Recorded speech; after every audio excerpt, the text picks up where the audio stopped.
نو راته آواز یو که یا کعب ابشر یا کعب ابشر یا کعب مبارک شه زیره قبول که یا کعب وجدوره لما ورته وی د الله رسوله ستاسو د طرف نه زما توبه قبول شوه. کرامو کې یو صحابي دی حضرت کعب ابن مالک رضی الله عنه د واقعه درته بیانوم. ډېر عجیبه واقعه ده، ډېر د محبت واقعه ده، ډېر د درد واقعه ده، ډېر د تکلیف او د مشقت واقعه ده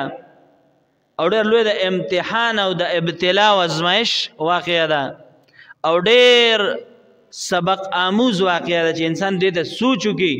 نو د دې نه د صحابه کرامو د ایمان او د هغوی د محبت او د مینې هغه پته چې کوم دی لګي هغه واضحه کېږي،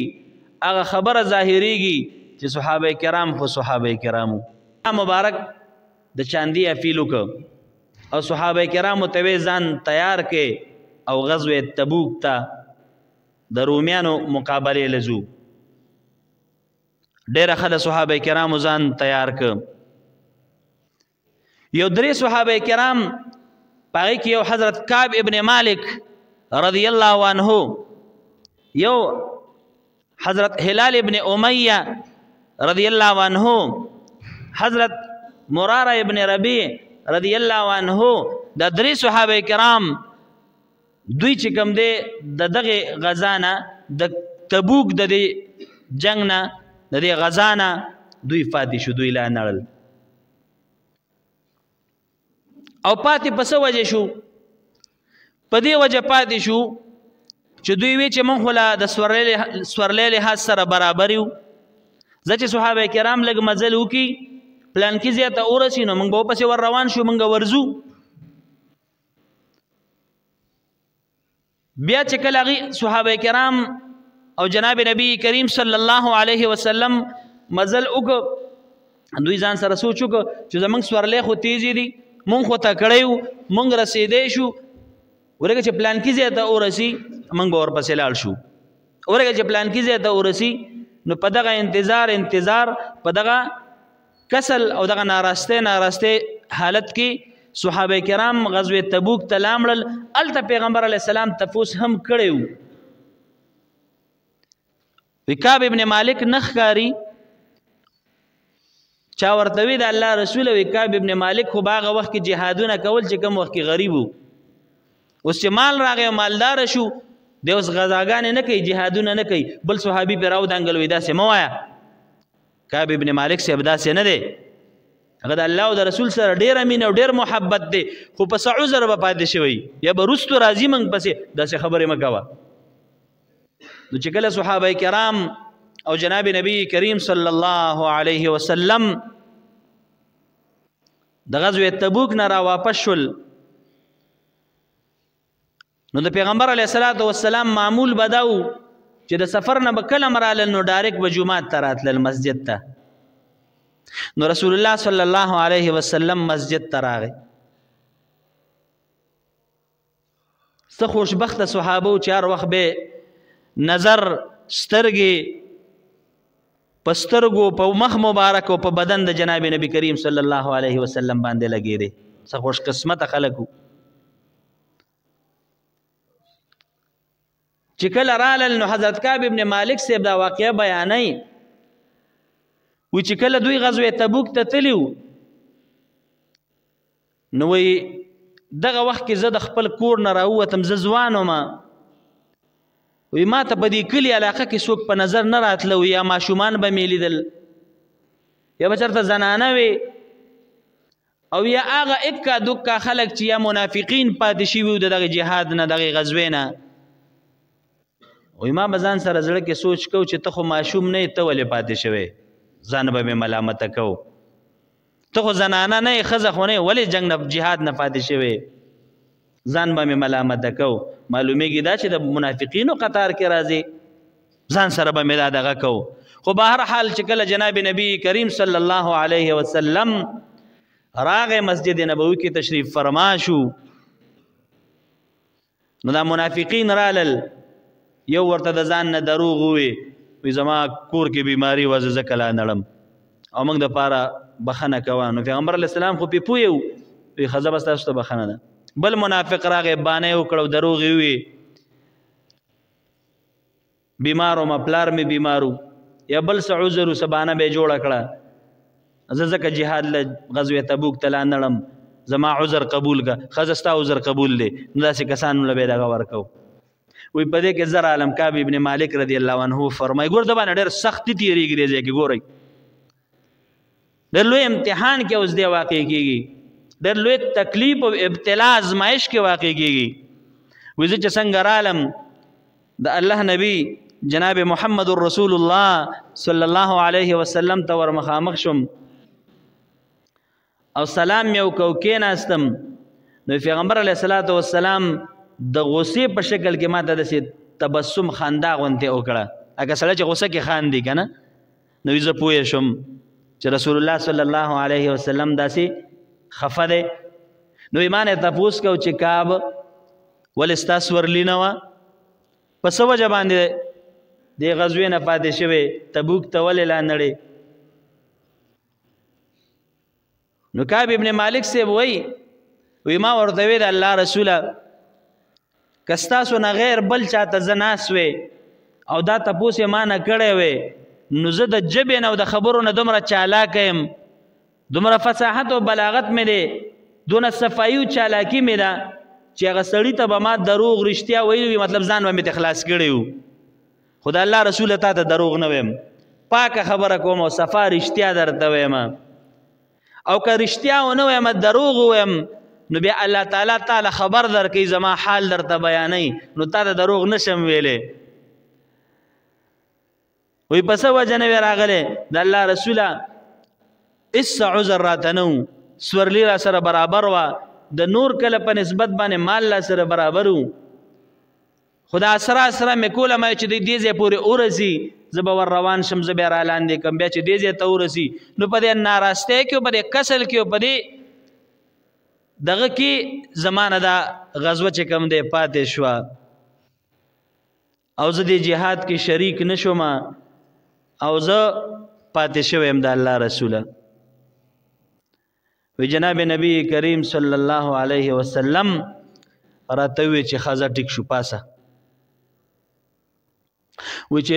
ما ته وی چې پاسه نه حضرت کعب ابن مالک صاحب وی ما رسول الله علیه السلام ته وی فیصله وی ستا فیصله الله ته حواله ده ستا باره کې به الله فیصله کوي وی را روان شم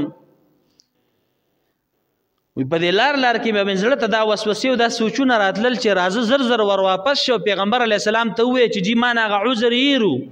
هغه بانه رانه ایره وه اوس راته یاده شوه وی دې کسانو هم راته وی چې دروغ به دې ورته ویلي و که نه بانه به دې کړی و ځان به دې خلاص کړی و ولې دې ورته رښتیا وی ګوره اوس فیصله درته سخته شوه وی ما ورته چې نه دروغ خو نه ویم رښتیا بس هر څه چې کېږي رښتیا مې ویلي دي وی زړه کې به دا وسوسه راتله چې راځه ور واپس شه ورته ووایه چې د الله رسوله ما ته دا عذر دا وجه وه ځکه داسې یو بانه جوړه کړه وی بیا مې وی چې الله تعالی خو خبردار دی بس دروغ نه ویمه چې هر څه کېږي وی زه رالمه وی پیغمبر علیه الصلاة والسلام ټولو صحابه کرامو ته اعلان وکړ چې د ده سره به یو قسم خبرې نه کوئ د خبرو پابندي ولګېده وی ما تپوسونه کول چې دغه جهاد کې نور څوک داسې پاتې شوي دي که نه دي پاتې شوي زما ملګري نور شته چې جهاد نه پاتې شوي او هغوی زما په شان رښتیا پیغمبر علیه السلام ته ویلي چې د الله رسوله بانه دروغ عذر نه بیانو په څه ناراستۍ او یا څه کسل له وجې نه موږ نه دا جهاد پاتې شوی دی او پاکه خبره کو دروغ درته نه وایو نو وی کسانو راته وی چې او دوه کسان نور هم شته یو هلال ابن امیه رضی الله عنه یو حضرت مراره ابن ربیع رضی الله عنه دغه دوه نورم داسې صحابه کرام دي چې پیغمبر علیه الصلاة والسلام ته رښتیا ووی د الله رسوله د څه ناراستۍ او دغه په وجه کسل په وجه نه یو درغلي وی بیا مې دا زړه لږ دغه شو چې زه ملګري خو مې شته نو د مدینې منورې ټولو خلکو زمونږ سره خبرې بندې کړې چې چاله به ورتلو خبرې به م کولې جومات ته به لاړو سلام به م واچو چا به سلام نه اخیسته بازار ته به لاړو خلکو سره به م خبرې کولې وی چا را سره خبرې نه کولې وی زه به جومات ته راتلم او چې جومات ته به رالمه د سنتو یا د نفل لمونځ نیت به مې وتړه او مخ په قبله به شم نو پیغمبر علیه الصلاة والسلام به ما ته کتل خو چې کله به زما توجه شوه ما به ورته نظر کو نو رسول الله علیه السلام به ما نه مخ اړو ما ته به یې نه کتل کله ناکله چې به زه په مونځ ولاړم د سترګو نو ما ته به یې کتل نو چې په ما به پوه شي نو زر به ما نه مخ واړو پیغمبر خدا صحابه کرامو د بچو په شان مینا محبت رسول الله علیه السلام ډیر خپه کېده ډیر محبت یې ورسره او د دې صحابه کرام هم ډیره مینا محبت د پیغمبر علیه الصلاة والسلام سره نو رسول الله علیه الصلاة والسلام چې کله به زما توجه وه نو یې ما ته به یې نه کتل کله به په مانځه ومه نو بیا به یې ما ته کتل خو چې ما به د سترګو په دې ګوټ کې په مونځ کې م وکتل نو رسول الله علیه السلام چې به په ما پوه شو نو مخ به یې رانه اړو وی ما به سلام وکړ جومات ته به رالم سلام به مې وکړ نو پیغمبر علیه الصلاة والسلام به د سلام جواب تیز نه راکو وی ما به د پیغمبر علیه السلام شونډو مبارک ورته کتلې چې یا رسول الله مبارک شونډې وخوځېدې که وې نه خوځېدې چې جواب یې راکړی که نه دی راکړی نو چې ما به کتل نو شونډې به نه خوځېدې نو چې ما به اخوا وکتل نو شونډې به وخوځېدې سلام جواب به راکړ خو خبرې به یې را سره نه کولې اوی داسې سخت وخت ځمکه را باندې تنګه شوې وه هر طرف ته تلم چا خبرې نه کولې وی زما د تره زوی حضرت ابو قتاده رضی الله عنه چې هغه سره زما ډېره مینه وه ډېر محبت مې و د هغه ما سره ډېره مینه وه ډېر محبت یو نو وی ما وی چې دا د تره زوی خو مې شته ورېږه ده سره به یې څو خبرې وکړم چې دا زړه مې سپک شي نو هغه په یو باغ کې و هغه باغ ته زه ورغلم وی هغه په هغه باغ کې مصروفه دی خدمت کوي کار کوي وی ما هغه ته سلام وکړ زما سلام جواب یې رانه کړ وی ما هغه سره خبرې کولې وی ابو قتاده صاحب ما سره خبرې نه کوي دا هغه صحابي و زما د تره زوی دی او ما سره ډېره مینه وه په هر وخت کې به ما سره کلک ولاړو خو د الله د نبي حکم دی چې دوی سره به څوک خبرې نه کوي اوس زما هغه د تره زوی هغه ما ته ډېر نږدې هغه ډېر قریب او ډېر محبت والا هغه هم را سره خبرې بندې کړې دې ته ایمان وی زما رونو دې ته مینه وی دې ته عشق وی او دې ته تابعداري وی ما ورته وی ابو قتاده ولې زما د الله او د الله د رسول سره محبت او مینه نشته ولې ما سره خبرې نه کوې ولې زما سلام نه هلې خبرې را سره ولې نه کوې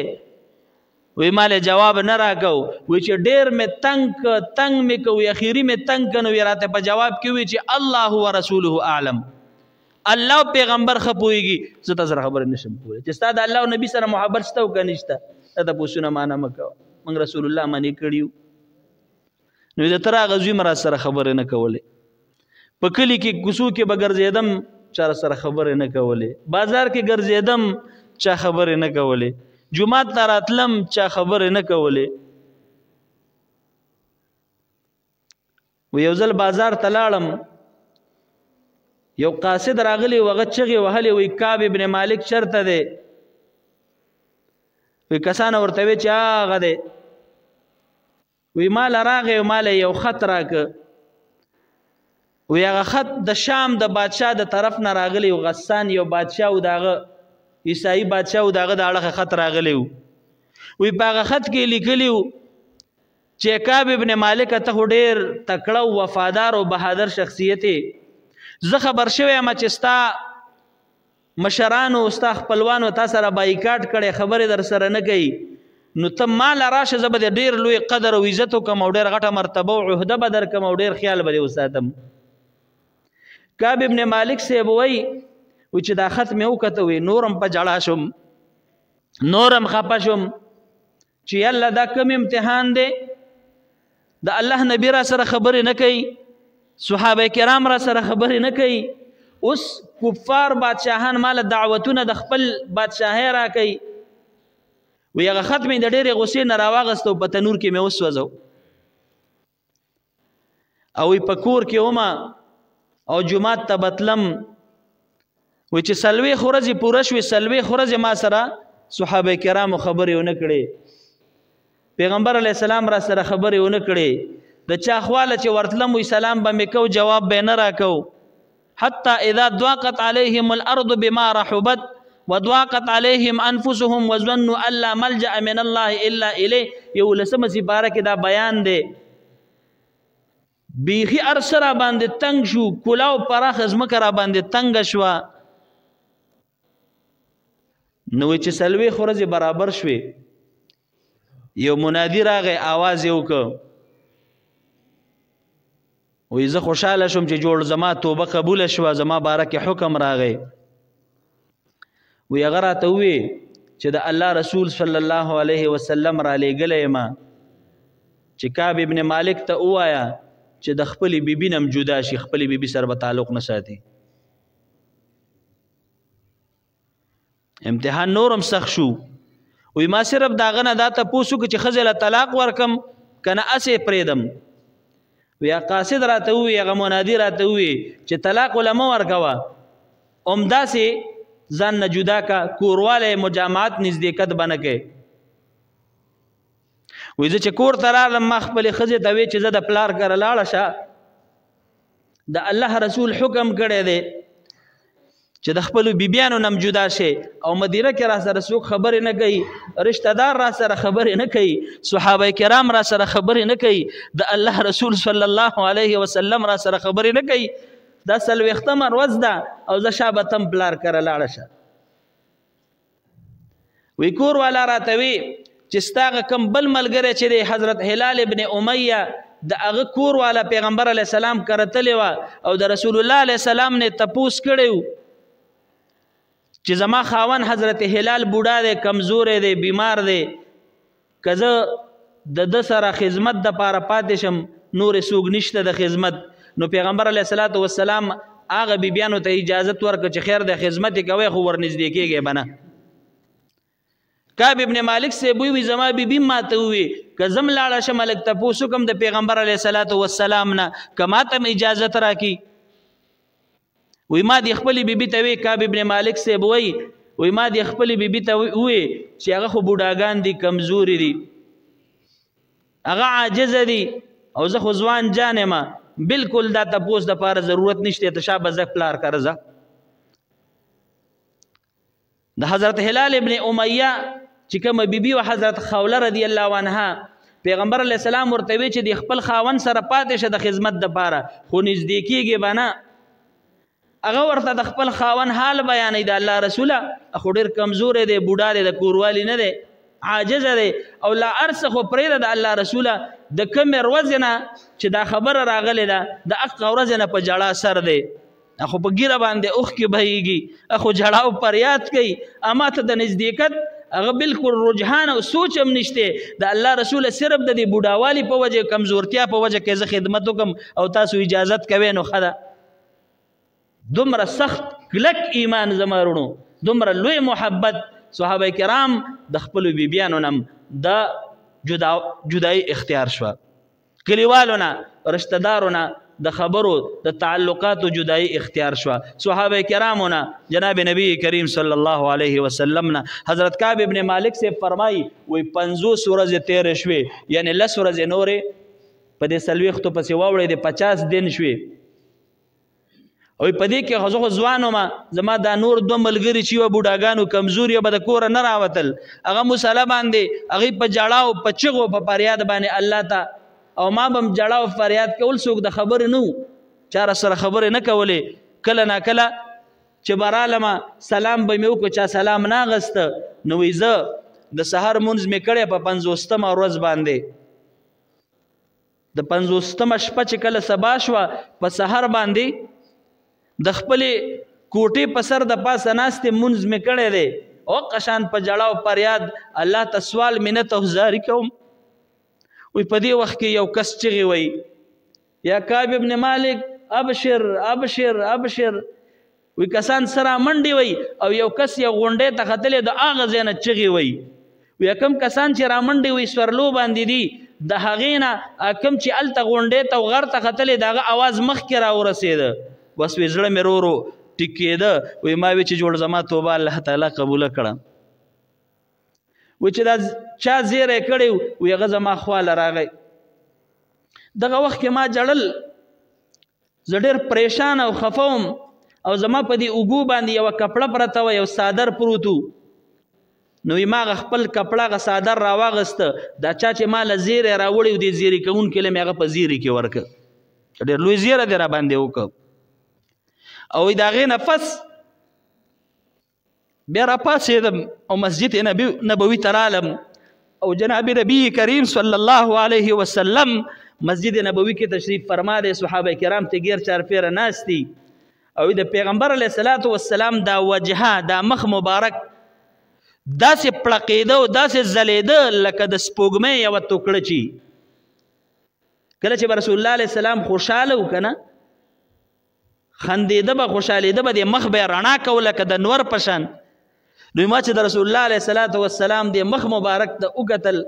نو راته آواز یې وکړ یا کعب ابشر یا کعب ابشر یا کعب مبارک شه زیری قبول که یا کعب وی زه ورغلم ما ورته وی د الله رسوله ستاسو د طرف نه زما توبه قبوله شوه تاسو زما توبه قبلوئ ما سره روغه کوئ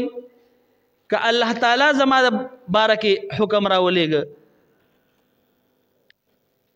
جناب نبی کریم صلی الله علیه وسلم راته ووی چې دا فیصله او دا حکم دا رب العالمین را لېږلی د الله تعالی د طرف نه ستا د مغفرت او د بخښنې اعلان وشو راته وی ای کعبه دا داسې خوشحالي په تا باندې راله ته چې پیدا شوې تر دې وخته پورې چرې داسې لویه غټه عظیمه خوشحالي په تا باندې نه ده راغلې وی ما ورته وی د الله رسوله چې الله زما باره کې دا اعلان زما د بخښنې وکړه ما ته معافي وشوه د هغه الله په نوم باندې او د الله د خوشحالولو دپاره د الله د رضا دپاره زما ټول مال چې څومره دی هغه ما ټول الله ته وقف کړه الله په نوم یې قربانوم وی پیغمبر علیه السلام راته وی چې نه داسې مه کوه خپل اهل ته خپلو بچو ته پرېږده وی بیا مې ورته وی د الله رسوله د خیبر چې کومه ځمکه زما صحیح سره سي هغه زما شو نور باقي ټول مې د الله په نوم باندې قربان کړ زما وروڼو دا ایمان وخه 50 ورځې څوک ورسره معاملات نه کوي خبرې ورسره نه کوي بیبي ته جدا شوه صحابه کرام ورسره خبرې نه کوي جناب نبی کریم صلی الله علیه وسلم ورسره خبرې نه کوي لیکن هغه مضبوط او کلک ایمان هغه صحیح عشق او محبت د دې صحابو په زړه کې و او د هغې نه بعد اوس که داسې زموږ د دې وخت کس وی نو بیا به یې وی چې مړه دې نه دوی څه دونه قصه جوړه کړه نخرې پېخرې لکه یو عالم چې چېرته خپل مقتدي ته ووایي چې صاحبه مونځ کوه مونځ له راځه یا دا ناروا مه کوه زنا مه کوه شراب مه څښه چرس مه څښه اپیم مه څښه نسوار مه اچوه آیس مه خرڅوه دا ګناه مه کوه دا مه کوه او د عالم ته ځان خفه کړي چې د دا ګناه کوي او دی نه قلاریږي یا ته دا غلطي شوې ده او هغه عالم ته مخ واړئ نو دا سړی خو بیا ټول عمر دشمني کوي مړه پلان کې له ورله ما خو ځان نه داسې دغه جوړ کړی دا نه وایي چې زما د پیدې خبره کوي دا نه وایي چې دا زما د آخرت خبره کوي دا نه وایي زما د هغه تورو تیارو سوچ دی د عالم سره دا نه وایي چې زما هغه لویه زندګي د هغې باره کې سوچ دی د ده هغه زما خیرخوا دی خیر دی که دې وخت کې خبره ستغه وکړه او سخته یې وکړه زما د پیدې ده خو د دومره سختۍ باوجود د دې دومره تکالیفو باوجود صحابه کرام په هغه خپل ایمان باندې کلک ولاړ هغه د خپل محبت او د مینې هغه ثبوت ښکاره ورکوي زما وروڼو د دې وجه نه قرآن حکیم کې رب العالمین فرمایي واذا قیل لهم آمنوا کما آمن الناس داسې ایمان راوړئ لکه څنګه چې خلکو راوړی یعنې صحابه کرامو راوړی دا زموږ دپاره معیار دی دې ته به سوچ کوئ هر قسمه تکلیف چې راځي د شریعت مسله که ظاهر کې سخته ایستغی او تا ته بل شان ښکاري خو لیکن ستا د پیدې ده د دغه هر څه باوجود الله تعالی د دغه صحابه کرامو هغه توبه قبول کړه آیات نازل شو وعلى الثلاثه الذين خلفوا حتى اذا ضاقت عليهم الارض بما رحبت وضاقت عليهم انفسهم وظنوا ان لا ملجا من الله الا اليه دا آیات مبارک د دغه درې صحابه کرامو حضرت کعب ابن مالک حضرت هلال ابن امیہ حضرت مراره ابن ربیع رضوان الله عنهم اجمعین بارک الله تعالی قرآن حکیم کې نازل کړي